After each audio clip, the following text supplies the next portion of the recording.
Hello there and welcome back to another one of my videos. This is part 2 of the TS1 build. This is where we tear down the engine and see exactly what's been going on inside. Now this engine has been together for quite a number of years. Starting to think back, I had this before the Lambretta Club was even formed.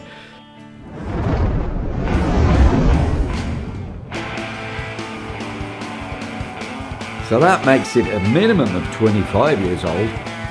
So I reckon it's pushing on 30, this TS1, so it's going to have a few miles on it. Yes, I remember doing Portugal on it, Madrid rally one year. Did I do Guadalajara? No, that was on my yellow bike, Guadalajara. So quite a few rallies, so it's clocked up some miles. Right, let's whip the barrel off and have a look.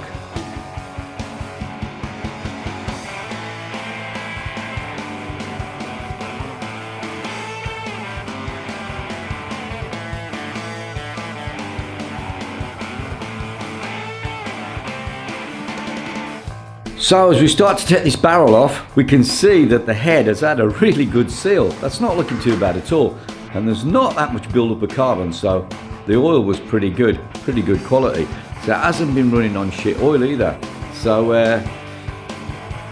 the rings look a bit gunged up. Second ring's a bit sticky, but not too bad. And there's absolutely no marks in the bore. So it's never nipped up. And it has been caned down dual carriageways for miles and miles and miles and miles.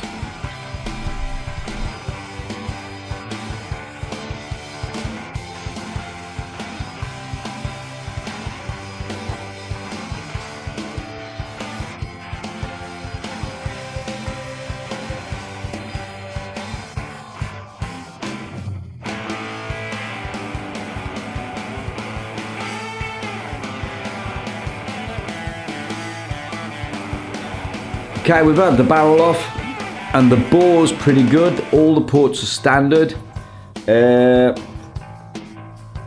It's probably got quite a bit of wear and that we'll check in a bit, but let's see if it's still serviceable.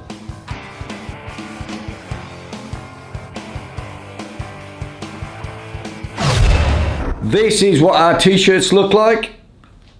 25th anniversary version of the Lambretta Club of Gibraltar.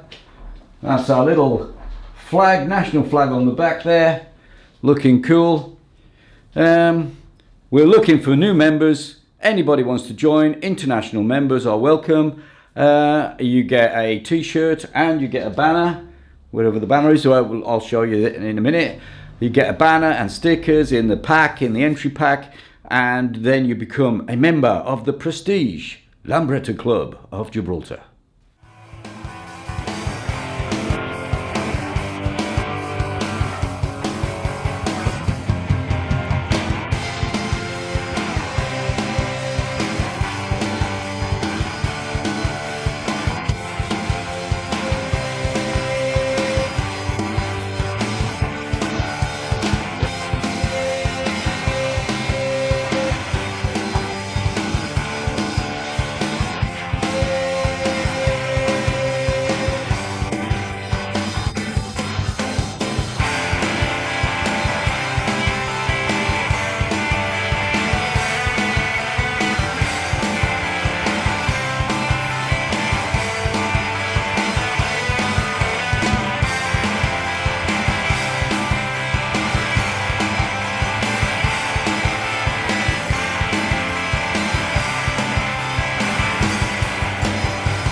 Yeah, we'll have to upgrade the ignition as well. You can look at the ignition. I mean, it's pretty minging. It's been in there a long time. All the wiring's baked rock hard.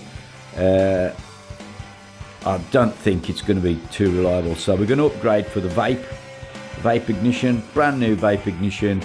That'll really up the reliability, and we'll be able to run a battery on it as well, so we can have some gadgets fitted and have a battery that works nicely.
And crank-wise, I've had a look at the crank, and the crank has survived somehow. If you have a look closely at the crank, it's got a watermark where it's been sat in water. We know the exhaust had water in it, so it's got a watermark in it. Luckily, the bearing was at the top at the time and not at the bottom, sat in the water. So the crank sort of survived. The bearings look good, but I really don't want to trust it. If you're going to build a new engine, let's build it with all new parts in it. So therefore, everything's got the same sort of life. Okay, we've been in. The chain is stretched like mad, as you can see. We're in the gearbox and the chain's all stretched, and like, that's when your chain looks like that. It has done a lot of miles. They should be pretty much almost straight when you hold them sideways on. This is the test. Big bend in it. Chuck it in the bin. Right, as you can see, the chain slipper, the chain tensioner, the nylon's completely worn out on it. It's done a lot of miles, so we're going to upgrade this for the old Casa Performance X44.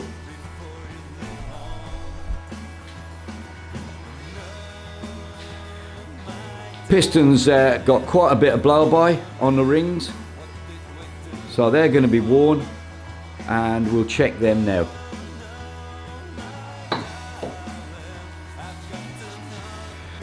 We've had the rings in the barrel, and we've checked the ring gap, and it's 1.25 millimeters, which is massive.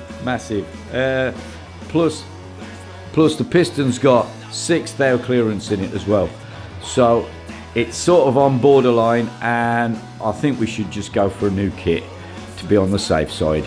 So we're gonna retire this barrel, put a new kit in it. And crank-wise, I've had a look at the crank, and the crank has survived somehow.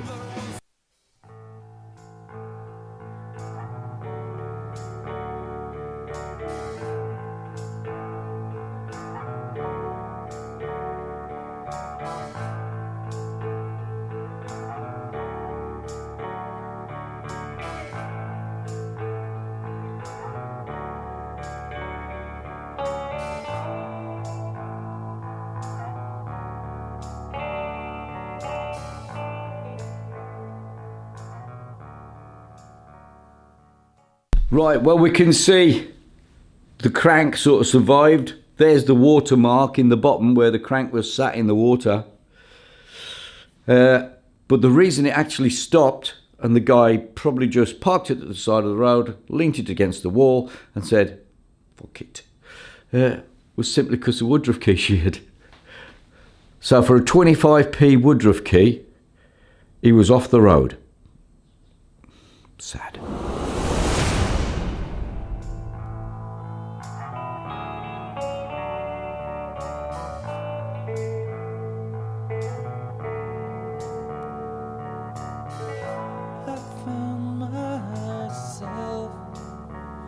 Situations like this before,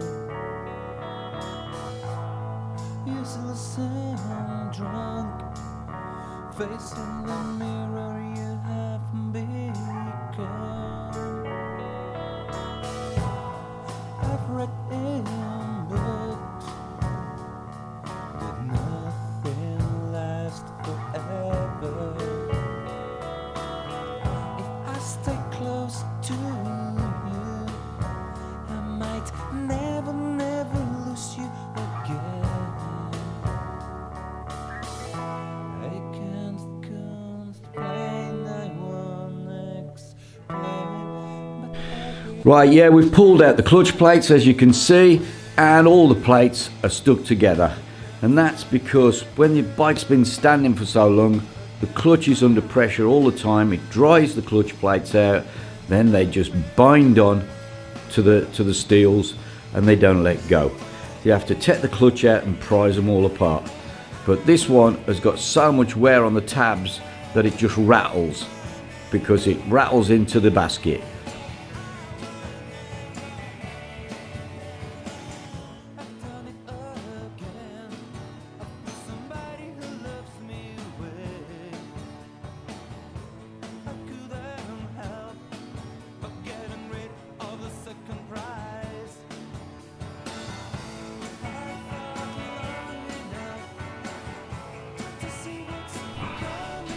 Yep, this is it. The crown wheel, the clutch basket, rear sprocket. Okay, and the spider. Right, as you can see on this one, it's got quite a bit of play in it now. So it'll need a new bush, but the sprocket's wankered anyway, because all the teeth are sharp as a, oh shit, that fell out. But it was that loose, it fallen out. They're all pointed because the chain's been so stretched. Once they're really stretched, the link's no longer in the same position. They're slightly further apart. So they wear the sprocket out really badly. So keeping your chain tensioned properly also saves your sprockets from wear. Remember that.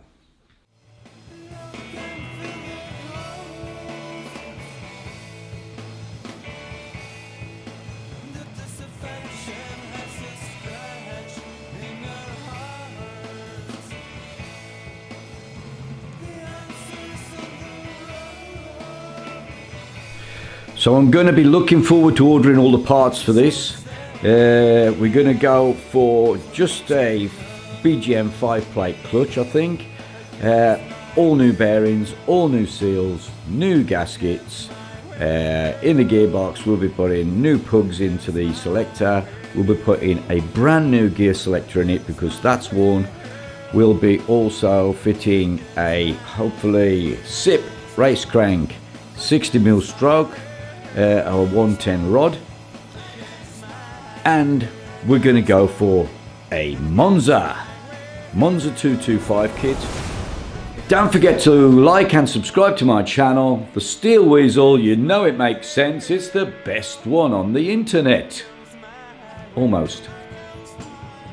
And also a big shout out to my mates in New Zealand, Gary and Duncan. Duncan, are you there? Duncan!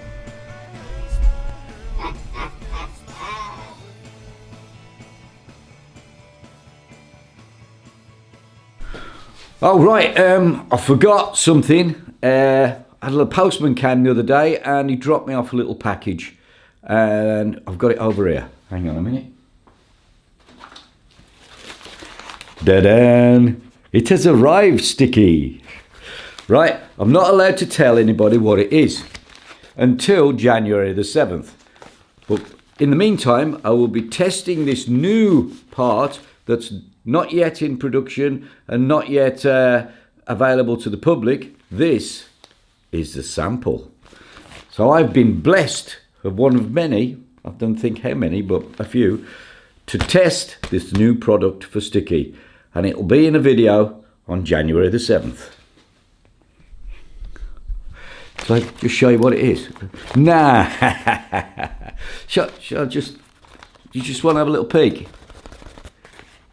No.